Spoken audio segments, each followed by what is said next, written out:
Hello everyone, नमस्ते, अस्सलाम वालेकुम, सत श्री अकाल। मैं हूँ रोहित और आपका अपने YouTube channel way to Gyanshali में स्वागत करता हूँ।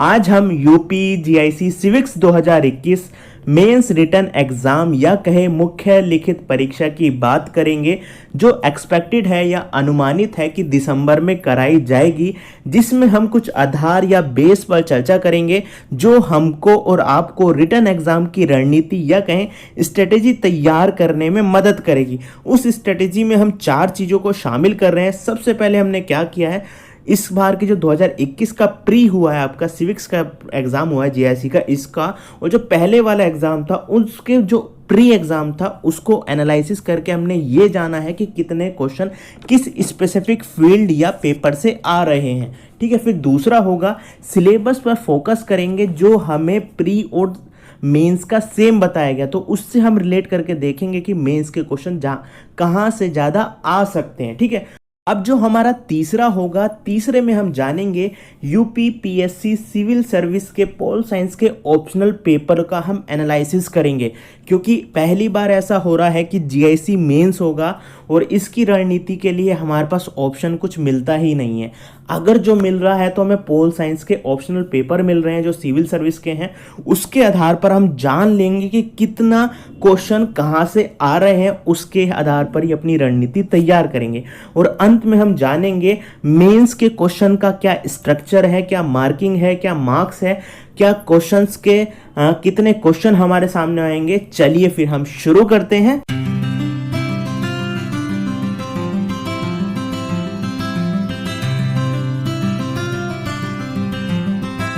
अब हम बात करते हैं सिविक्स प्री पेपर एनालिसिस की। यहाँ पर प्री पेपर का मतलब जो हुआ, जो 19 तारीख को हमारा पेपर हुआ और इससे पहले जो पेपर हुआ था उसको एनालिसिस करके हम ये जानेंगे कि मेंस में कहाँ से कितने क्वेश्चन आने की संभावना है। तो पॉलिटिकल थ्योरी, राजनीतिक सिद्धांत से 15 से 16 क्वेश्चन इस बार देखे गए थे। पिछले बार भी लगभग इतने ही थे, तो आपको मेजर कर लेना है कि यहाँ से आ सकते हैं। अब कंपेरेटिव पॉलिटिक्स की बात करें, तुलनात्मक राजनीति की बात करें, तो 6 से 7 क्वेश्चन हमें इस बार देखने के लिए मिले, हालांकि पिछली बार थोड़े से ज़्यादा थे। फिर हम अगली बात करें वेस्टर्न फिलॉसफी यानी कि पश्चिमी दर्शन की बात करें, इसे मार्क्स वगैरह हम पढ़ते हैं। 16 से 17 क्वेश्चन यहाँ आए थे, जो दूसरे नंबर पे सबसे ज़्यादा क्वेश्चन थे। फिर आगे चले, जहाँ से सबसे ज़्यादा क्वेश्चन पूछे जाते हैं वो है भारतीय संविधान यानी कि इंडियन कॉन्स्टिट्यूशन। लगभग 30 से 31 क्वेश्चन यहाँ थे। देखो हम एवरेज निकाले दोनों का ही। ठीक है, अब जो अगला है इंटरनेशनल रिलेशन एंड पॉलिटिक्स, इस बार तो बस 2 ही क्वेश्चन हमें देखने के लिए मिले। मान के चले तो 2 से 3 क्वेश्चन आए थे, जिसमें हमने एक देख लिया कि शार्क वाला और दूसरा था यूएन वाला। ठीक है, अब इंडियन फ्रीडम मूवमेंट, देखो जो भारतीय स्वतंत्रता आज़ादी के जो हमारे आंदोलन थे उससे हमें 5 क्वेश्चन देखने के लिए मिले। कि ये सभी जो हमारे क्वेश्चन थे इसी के आधार पर हम जाने, तो जो सबसे लास्ट वाला होगा इंडियन फिलॉसफी एंड पॉलिटिक्स, चाहे उसमें गांधी की बात करें, चाहे अम्बेडकर की बात करें, भारतीय राजनीति पर जिन्होंने काम किया उनकी बात करें, तो यहाँ पर 5 से 7 क्वेश्चन हमें देखने के लिए मिले हैं। तो हमें पता क्या चल रहा है कि सबसे ज़्यादा क्वेश्चन भारतीय संविधान से और फिलॉसफी से, वेस्टर्न फिलॉसफी से हमें देखने के लिए मिल रहे हैं। उसके बाद जो है राजनीतिक सिद्धांत, पॉलिटिकल थ्योरी से देखने के लिए मिल रहे हैं। तो हमारी रणनीति यह निकल करके आ रही है कि हमें इन 3-4 फील्ड पर ज़्यादा काम करना होगा, अच्छी पकड़ बनानी होगी, जो हम मेंस क्लियर कर सकें। अब हम बात करेंगे अपने सिलेबस की। जो हमारा सिलेबस प्री और हमारे मेंस के लिए समान ही दिया गया है, बस हम यहाँ सिलेबस इस तरीके से देखेंगे, क्योंकि अभी तक हमने प्री पेपर दिया है, हमने आपको बता दिया था कि किस स्पेसिफिक फील्ड या कहें पेपर से ज़्यादा क्वेश्चन आपके आए, उसी पर हम अपना बेस तैयार कर लेंगे कि मेंस में भी यहाँ से क्वेश्चन ज़्यादा आने के आसार है या कहें संभावना है। हम जरा इसके खंड 2 में बांटा गया। पहले खंड को देखें, जो पहले खंड में बताया गया है राजनीतिक शास्त्र, अर्थ, परिभाषा, प्रकृति और क्षेत्र क्या है। ठीक है, फिर बताया राजनीति विज्ञान, राजनीति चिंतन, राजनीति दर्शन और राजनीति सिद्धांत में क्या अंतर है, फिर क्या कहा गया, इसके संबंध बताए गए, समाजशास्त्र, अर्थशास्त्र, इतिहास, भूगोल, मनोविज्ञान या नीति शास्त्र से इसका संबंध क्या है। फिर हमें बताया गया नागरिक शास्त्र की परिभाषा, प्रकृति और इसका जो नेचर है, इसका जो एरिया पूरा है, क्षेत्र है, उसके बारे में हमें बताया गया। और सबसे बड़ी बात जो है नागरिकता, जो मेन टॉपिक चालू होता है वो यहाँ से होता है, जिसमें हम सिटीजनशिप्स को पढ़ेंगे, ठीक है, कि नागरिकता क्या है। और इससे ही जुड़ा हुआ आपने देखा था, क्वेश्चन पूछा भी गया था। फिर हम बात करेंगे राज्य की अवधारणा, इससे भी एक क्वेश्चन आया था कि राज्य की, हमें ये बताया था सामाजिक समझौते से पेपर आया था जब हॉब्स की वहाँ पर बात की गई थी, ठीक है। फिर हमने देखे यहाँ पर कैसे विकासवादी राज्य की भी एक समझौता था, कैसे विकासवादी राज्य का जो सिद्धांत था वो कैसे बताता है राज्य बना है, यहाँ से भी एक क्वेश्चन आपको देखने के लिए मिलता, ठीक है। फिर हम बात करें राज्य के कार्यों के सिद्धांत, कि राज्य किस तरीके से यहाँ पर कार्य करता है, उसको यहाँ देखने के लिए हमें मिला। फिर हम बात करेंगे संप्रभुता, देखो संप्रभुता से भी आपकी क्वेश्चन आया था, ऑस्टिन जिसका आंसर था। फिर कहेंगे देखो थ्योरी, जो थ्योरी में हम मेन पढ़ते हैं ना, कानून, स्वतंत्रता, समानता, न्याय, ठीक है, इस थ्योरी को हम बहुत डिटेल में पढ़ेंगे। और मैं सबसे पहले जब आपको वीडियो बना करके अपलोड करूंगा, क्योंकि हर एक मेंस क्वेश्चंस पे मेरी ये रहेगी कि मैं यूपीएससी और साथ ही साथ यूपी पीसीएस के जो मेंस के या कहें ऑप्शनल जो पेपर आए हैं उसको आधार बनाकर के लिए आपके यूट्यूब चैनल पर मैं अपलोड करता रहूँगा। और टेलीग्राम जो हम ग्रुप बनाया गया उस पर भी वो पीडीएफ आपको प्रोवाइड करा दूंगा, जिससे आपको किसी भी तरीके की समस्या ना हो और आपको आसानी से इस चीज़ को हल करने में मदद मिले। फिर हम आगे बात करेंगे, संविधान वाला पार्ट आ जाएगा। देखो हमने बताया ना पॉलिटिकल थ्योरी से क्वेश्चन थे, कम से कम 12-13 क्वेश्चन हमने बताए। फिर हमने उसके बाद बताया था आपसे फिलोसफी से दूसरे नंबर पर आता वो, और सबसे नंबर 1 पे रहा था जो हमारा था संविधान। तो यहाँ पर भी देखने के लिए मिलेगा संविधान का बड़ा सिलेबस है, ठीक है। संविधान के अर्थ के बारे में बता, देखो यहाँ संविधान की बात कर रहे हैं ना, तो यहाँ पर एक कंपैरेटिव पॉलिटिक्स की बात कर रहे हैं, संविधान का प्रकार और उसका वर्गीकरण। तो यहाँ पर क्या हो गया, तुलनात्मक राजनीति वाला पेपर दिया गया है, ठीक है। फिर सरकार की अवधारणा की संघात्मक, एकात्मक, संसदीय, अध्यक्षात्मक से भी आपने देखा था एक क्वेश्चन आया था, ठीक है। फिर हम बात करेंगे सरकार के अंग, ठीक है, आपसे क्वेश्चन पूछा गया था 2, उसमें कारण और कथनी वाला उसमें कारण एक कथन दे दिया गया था, उसका कारण दिया था वाला क्वेश्चन आया था, ठीक है, जिसमें संबंध बता रहे थे हम कार्यपालिका और व्यवस्थापिका के बीच। फिर लोकतंत्र की अवधारणा आपको ये भी बताया था, जिसमें हमने विशिष्ट वर्गवादी जो लोकतंत्र के बारे में थ्योरी पढ़ी थी, वहाँ से क्वेश्चन आया था। दलीय प्रणाली से आपको क्वेश्चन देखने के लिए मिला था, जिसका आंसर था हमारा फ्रांस, ठीक है। फिर हम देखते हैं दबाव समूह, जनमत हो गया। फिर निर्वाचन प्रणालियाँ, यहाँ से भी आपको एक क्वेश्चन देखने के लिए मिला था, ठीक है, निर्वाचन प्रणालियों से भी आपको एक क्वेश्चन देखने के लिए मिल गया था। फिर हम कहें राष्ट्र की अवधारणा, राष्ट्रीयता, फिर अंतर्राष्ट्रीयता, ये क्या हो गया, ये आईआर वाला थोड़ा चालू हो गया, ठीक है। राष्ट्र की अवधारणा, जब नेशन की बात हो रही है, राष्ट्रीयता की बात हो रही है, नेशनलिटी की बात हो रही है, अंतर्राष्ट्रीयता की बात हो रही है, इंटरनेशनलिज्म की बात हो रही है, गुट निरपेक्षता की बात हो रही है, नेम की बात हो रही है, तो आईआर में हम यहाँ पर पहुँच गए, ठीक है। फिर क्या होगा, राजनीतिक व्यवस्था के विघटनकारी तत्व जैसे जाति, ये क्या है, भारत की पॉलिटिक्स की बात हो रही है, जो हमने बताया ना इंडियन पॉलिटिक्स से, भारतीय राजनीति से 3 क्वेश्चन हमें 3 से 4 क्वेश्चन हमें देखने के लिए मिले थे। हालांकि वो ज़्यादा भी हो सकते हैं, हमारे उसे हम कॉन्स्टिट्यूशन से भी रिलेट कर सकते हैं, जैसे कोठारी हो गए, माइनर विनर हो गए, ये सब हम पढ़ेंगे।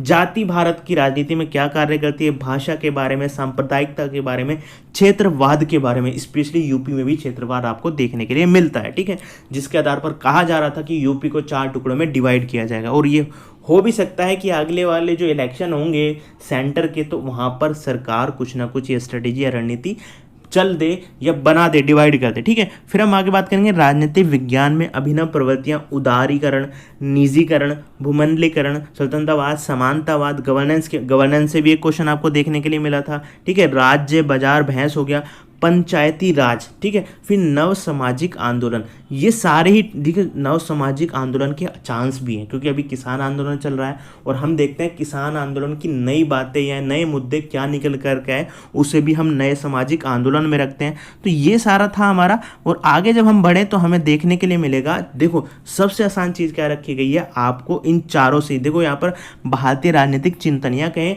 इंडियन फिलोसफर कहते हैं या कहें भारतीय जो चिंतक रहे, व्यक्ति रहे, उनके विचार की बात हम करेंगे। जैसे मनु हो गया, कौटिल्य हो गया, गांधी हो गया, अंबेडकर हो गया। आपको देखेंगे जो प्री वाला एग्जाम, उसमें हर एक से, मनु से भी एक क्वेश्चन था, कौटिल्य से भी था, गांधी से सीधे तौर पर नहीं था, अंबेडकर से था जब हमने गुट निरपेक्ष उसकी बात करी थी, जब इंग्लैंड में बैठक हुई थी, ठीक है, गोलमेज सम्मेलन हुआ था, तो उसकी हमने यहाँ बात की थी, ठीक है। तो यहाँ से भी 4 हैं, बहुत आसान पढ़ेंगे, 4 ही हैं, ज़्यादा नहीं है, ठीक है।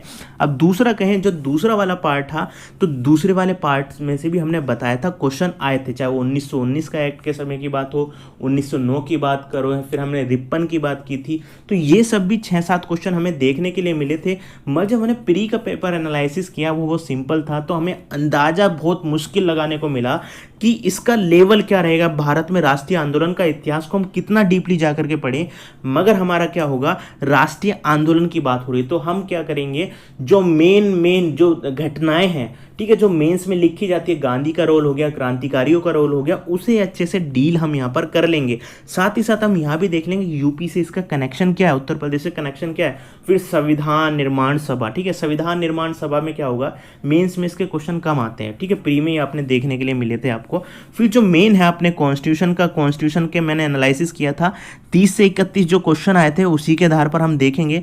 तो भारतीय संविधान की प्रस्तावना, प्रमुख विशेषताएं, ठीक है, ये सब चीज़ होंगे, मूल अधिकार हो गए, मूल कर्तव्य हो गए, फंडामेंटल राइट्स हो गए या ड्यूटीज़ हो गई, डीपीएसपी होगी, संविधान संशोधन की प्रक्रिया, संविधान संशोधन 370 वाली धारा, इस बार तो 70 वाली धारा से तो जरूर क्वेश्चन आना है आपका। फिर स्टेट और हमारे जो सेंटर है उसके बीच के रिलेशंस हम देखेंगे, संघीय व्यवस्था भारत में किस तरीके की है।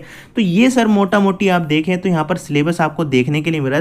जो ज़्यादा बड़ा सिलेबस है ना, इस पूरे ही दोनों पार्टों में सबसे ज़्यादा जो यह कहें बेस जो रखता है, आधार जो रखता है, जहाँ से क्वेश्चन ज़्यादा आएंगे, वो है भारतीय संविधान, ठीक है। और इसमें आप ध्यान से देखेंगे इस पूरे में, तो यहाँ पे स्पेशली यूपी के लिए भी आप देखेंगे ना, राज्य सरकार का गठन एवं कार्यविधि आप अपने तरफ से करेंगे, क्योंकि मुझे यूपी के बारे में ज़्यादा नहीं पता है।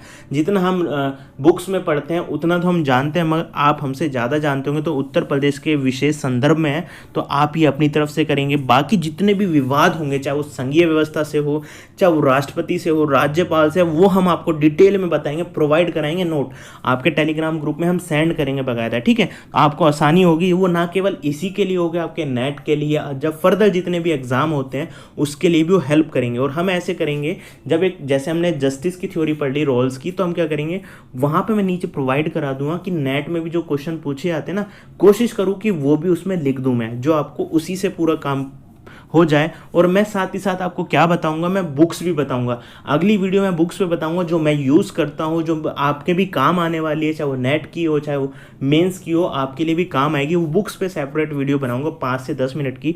उसके लिए भी आप जरूर इस चैनल को सब्सक्राइब करो और अपनी बेल आइकन को जरूर ऑन कर दें, ठीक है। तो ये था हमारा मेन सिलेबस था। फिर पंचायती से जुड़े तो आएंगे ही। फिर हमने देखा था योजना आयोग, निर्वाचन आयोग, वित्त आयोग, संघ लोक सेवा आयोग, अंतर्राज्यीय परिषद, इससे तो आपको क्वेश्चन आ ही गया था इस बार, ठीक है। तो ये सब हो गए अपने भारत की विदेश। देखो आईआर की बात आ गई है। अब आईआर से हमने बस 2 ही क्वेश्चन देखने के लिए मिले थे, जिसमें यूएन का पहला महासचिव पूछ लिया था, और हमें सार्क का मेंबर नहीं है, मॉरिशस नहीं है, वो पूछ लिया था। तो वहाँ से तो 2 ही क्वेश्चन देखने के लिए मिले थे। मगर हम क्या है, विदेश नीति के साथ साथ हम देखेंगे इसके पीछे का थ्योरेटिकल बैकग्राउंड क्या है, ठीक है। चाहे वो यथार्थवाद हो, उदारवाद हो, या कहें हम आदर्शवाद हो, वो सब को हम जरा देखेंगे डिटेल में। ये था आपका सिलेबस।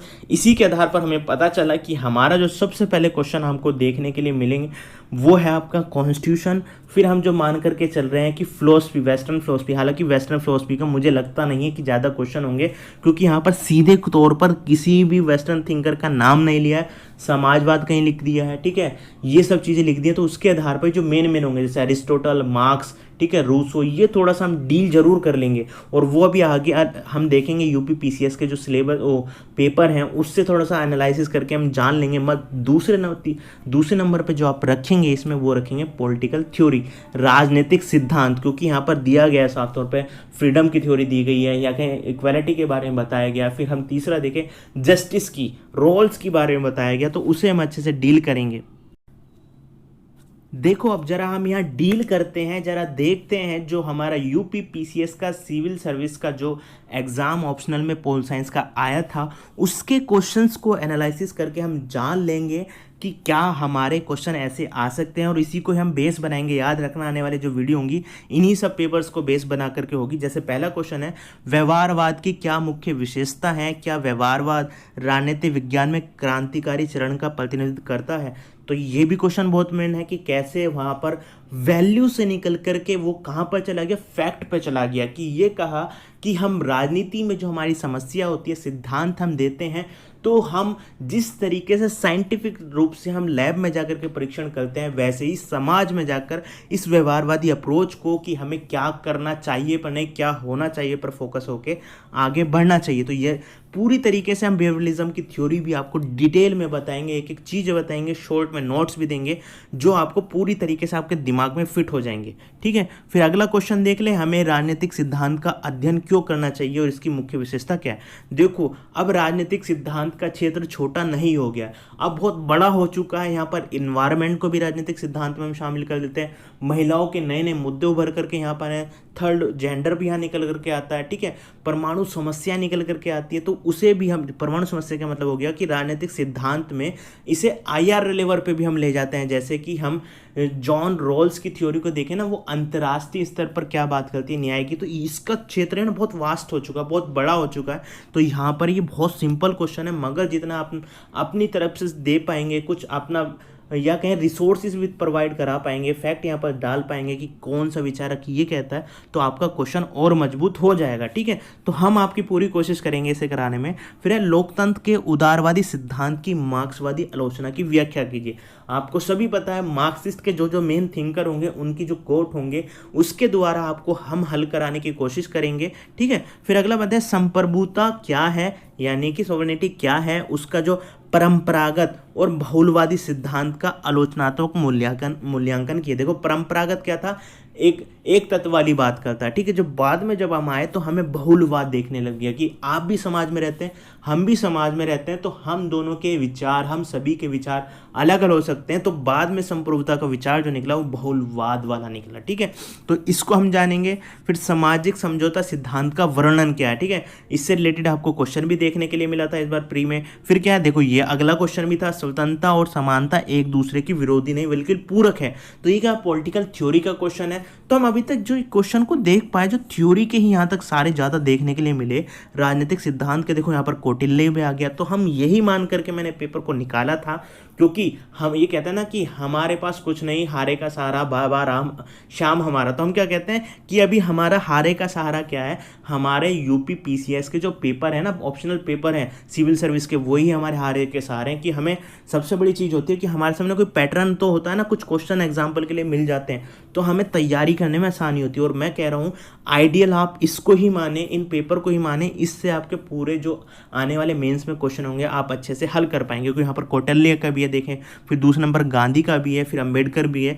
तो अरिस्टोटल का देखो सीधे तौर पर वहाँ नाम नहीं था, हमारे यहाँ अरिस्टोटल है, क्योंकि वहाँ पर बस क्या था, नागरिकता की अवधारणा थी। ठीक है, और नागरिकता की अवधारणा आपको पता ही है अरिस्टोटल की क्या है, कि वो दास को, महिलाओं को नागरिकता देता ही नहीं है। और ये क्वेश्चन पूछता है कि वर्तमान में इसकी प्रासंगिकता बताइए, तो वो भी हम आपको निकाल करके देंगे। ठीक है, तो ये सब चीज़ें हो गई। तो आपने देखा अभी वेस्टर्न फिलॉसफी और थ्योरी से क्वेश्चन ज़्यादा आया है। फिर मार्क्स का अलगाववाद की बात कर दी कि मार्क्स अलगाव हो जाता है। हम मोबाइल चला रहे हैं, हमारे मोबाइल ने हमें किससे दूर कर दिया, हमारी फैमिली से दूर कर दिया। हमसे वो बात करते हैं, हम मगर उनकी बातों पे ध्यान नहीं देते, हम मोबाइल में ही लगे रहते हैं। तो क्या है, ये भी एक अलगाव है। तो ये सब चीज़ों को भी हम बहुत बारीकी से डिटेल में चर्चा करेंगे।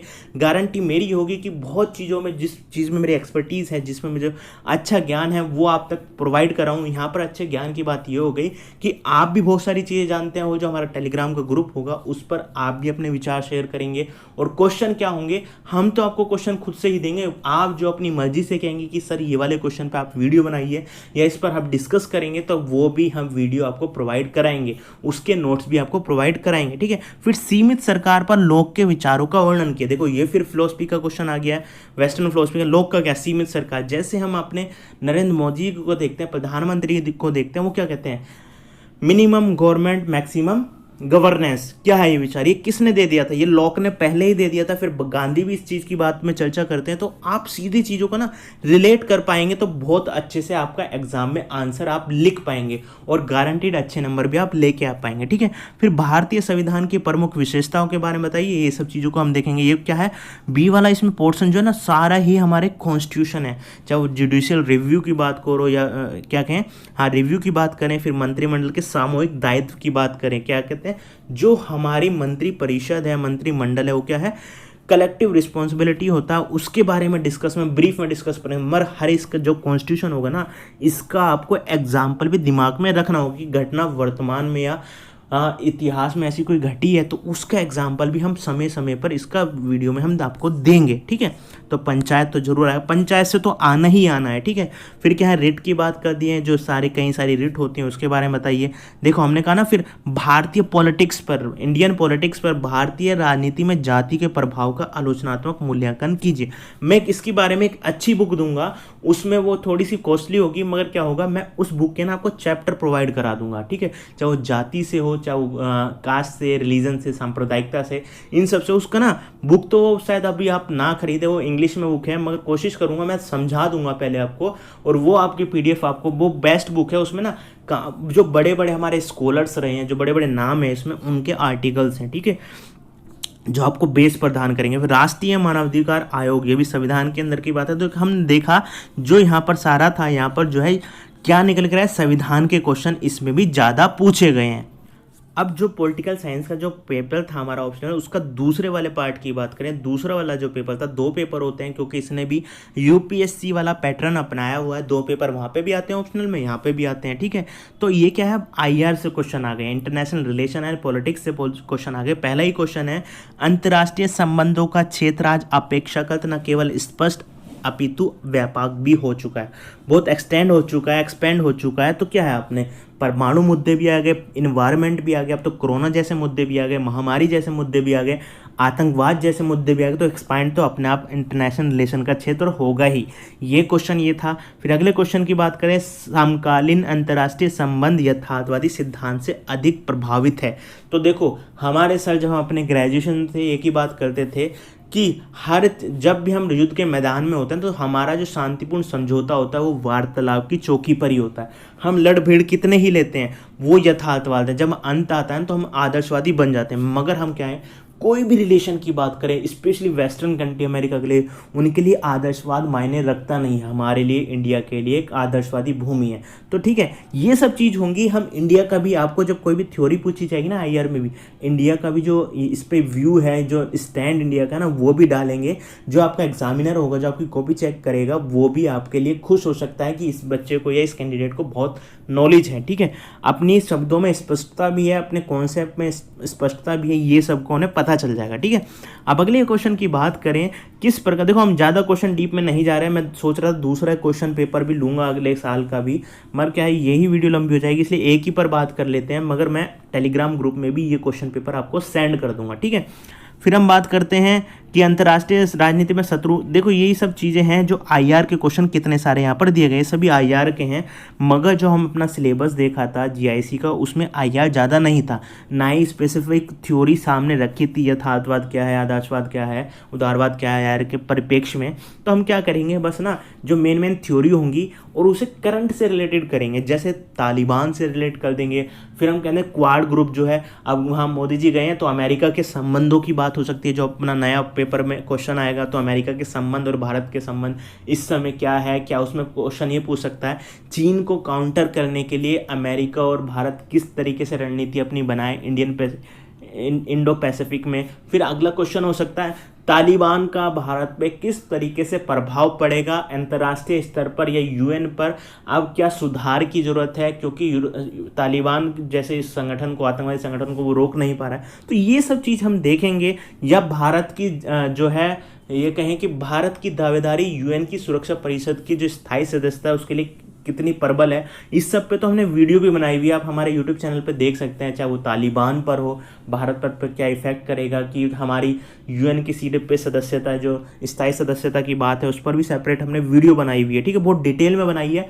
अगर आप उस वीडियो को देख लेते हैं ना, आपको दूसरी चीज़ पढ़ने की जरूरत ही नहीं पड़ेगी, उसमें इतने हमने फैक्ट भी डाले हैं, थ्योरेटिकल कॉन्सेप्ट भी डाला, सब चीज़ उसमें डाल दी हैं। तो हम देख रहे हैं दूसरे वाले पेपर में ज़्यादातर ना आईआर के क्वेश्चन ही यहाँ पर जुड़े हैं। देखो ब्रेक्जिट, जो आईआर की जब बात आती है ना, जो आईआर के क्वेश्चन आएंगे वो करंट से जुड़े हुए ही आएंगे। मैंने तालिबान जैसे आपको कह दिया, क्वाड ग्रुप जैसे कह दिया, तो ये सबसे जुड़े हुए आएंगे। और कोरोना महामारी से भी जुड़ा आ सकता है कि अंतर्राष्ट्रीय संबंध पर इस कोरोना पैंडेमिक ने कैसा प्रभावित किया है, या विदेशी संबंधों को कहें या दो देशों के बीच जो व्यापार था उसे कहें, ये सब चीज़ भी उसमें पूछ सकता है। तो देखें दूसरा पेपर तो इसमें जो आता है ना, वो सीधे आईआर से ही स्पेसिफिक रेफरेंस उसे दिया होता है, ठीक है। ये सारे क्वेश्चन होंगे, मगर क्या है, हमारे जो पेपर होगा जीआईसी का, वहाँ पर आईआर की इतना प्रेफरेंस नहीं दिया है। चाहे हमने प्री की बात करी हो, तो वहाँ पर प्री में भी हमें 2 ही क्वेश्चन पूछने के देखने के लिए मिले। एक तो किस पे दिखा, शार्क पे मिला, और दूसरा यूएन के महासचिव पे मिला। तो और एक तीसरा क्वेश्चन और था हमारा, वो संविधान से जुड़ा हुआ था, कि आर्टिकल 51 था, विदेशी नीति किस में हम वर्णन करते हैं, तो ये सब था। देखो ये हमने जान लिया, ये भी हमारा बेस रहेगा जो हम वीडियो समय समय पर अपलोड करते रहेंगे। अंत में हम बात करते हैं मेंस रिटन एग्जाम का क्या स्ट्रक्चर रहा है, क्या नेचर रहेगा मुख्य लिखित परीक्षा का। देखो यहाँ पर टोटल नंबर ऑफ क्वेश्चंस 20 आएंगे, जो कितने मार्क्स के होंगे, 300 नंबर के होंगे, और आपको 3 घंटे दिए जाएंगे। मगर सबसे बड़ी बात यहाँ होगी, इन्हें 3 पार्ट में बांटा गया, ठीक है। ये 3 पार्ट किस आधार पे हैं उसे हम जानेंगे, और वो जो 3 पार्ट हमें निकल करके आएंगे वो हमारे क्वेश्चन का नेचर होगा, यानी कि जो क्वेश्चन हमारे सामने आ रहे हैं उसकी प्रकृति यहाँ पर बताने की कोशिश की गई है। और वो कितने आएंगे, 20 आएंगे। अब सबसे पहले बात करें पार्ट नंबर 1 या क्वेश्चन की प्रकृति नंबर 1, तो टोटल क्वेश्चन यहाँ से हमारे सामने 5 निकल करके आएंगे, जिसमें हमें वर्ड लिमिट या क्या शब्दों की जो सीमा है 250 वर्ड्स लिखे गए हैं। ईच क्वेश्चन जो है 25 मार्क का एक होगा, 25 पंजे 125, यानी कि पहले पार्ट से जो 5 क्वेश्चन होंगे वो 125 मार्क्स के या अंकों के आपके सामने रखे जाएंगे। अब हम आगे चले, जो हमारा अगला पार्ट होगा उसको हमने नाम दिया है पार्ट 2, या संस्था ने नाम दिया है पार्ट 2। इसमें क्या होगा, इसमें भी हमारे सेम 5 क्वेश्चन नजर आएंगे, मगर क्या होगा, यहाँ पर वर्ड लिमिट 250 से 150 कर दी गई है। 150 शब्द सीमा में आपको लिखना होगा, और एक क्वेश्चन कितने का होगा, 15, तो 15 पंजे 75, यानी दूसरा पार्ट जो रखा गया उसमें 5 ही क्वेश्चन होंगे, बस वो 75 मार्क्स के होंगे, और 150 वर्ड में आपको उन्हें करना होगा। पहले वाले में क्या था, 250 वर्ड्स में आपको करना था। अब तीसरे नेचर की प्रकृति करें तो क्या निकल करके आ रही है, तीसरे नेचर की प्रकृति में किस तरह की नेचर में, क्वेश्चंस की। तो 10 क्वेश्चन यहाँ से आएंगे, पहले से 5, दूसरे से 5, इससे 10। तो वर्ड लिमिट हमारे सामने क्या निकल करके आई है, वो है 50 वर्ड में ये लिखना होगा आपको, ठीक है। फिर ईच क्वेश्चन मार्क्स कितने होंगे, देखो 10 नंबर का एक क्वेश्चन होगा, तो 10 गुणा 10, तो टोटल मार्क्स यहाँ पर बनते हैं 100, ठीक है। तो 300 हो गए। पहले में हमने देखा कि कौन सा 25 मार्क्स का था, फिर 15 मार्क्स का था, अब ये 10 मार्क्स का था। यहाँ पर हमने तीनों ही प्रकार के क्वेश्चंस के नेचर को जान लिया, कितने शब्दों में हमने लिखना है वो हमने निकाल लिया है, साथ ही साथ कितने मार्क का होगा वो हमने कर लिया है। अब हम क्या करेंगे, हर दूसरे या तीसरे दिन एक क्वेश्चन हम YouTube चैनल पे अपने डालेंगे। साथ ही साथ हमने क्या किया है, आपको उसका हम नोट्स भी PDF में प्रोवाइड कराएंगे, जिसके लिए हमने क्या किया है, अपना टेलीग्राम एक ग्रुप बनाया है। आप सभी उस ग्रुप में ज्वाइन हो, और साथ ही साथ क्या होगा, हम जिसका आधार बनाएंगे, हम क्या करेंगे, यूपीएससी में लगभग 4 से 5 साल में जितने क्वेश्चंस आए हैं, ऑप्शनल की बात कर रहे हैं हम, साथ ही साथ यूपी पीएससी सिविल सर्विस में जितने क्वेश्चन आए हैं उसको बेस बना करके ऐसे क्वेश्चन तैयार करेंगे। अगर उससे मिलता जुलता भी क्वेश्चन आ जाए तो उससे ही क्वेश्चन से आपका सवाल हल हो सके।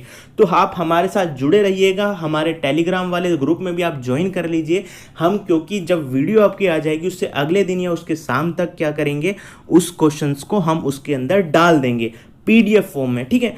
और साथ ही साथ तब तक के लिए आप इस वीडियो को लाइक करें, चैनल को सब्सक्राइब करें और वीडियो को ज़्यादा से ज़्यादा शेयर करें। जय हिंद।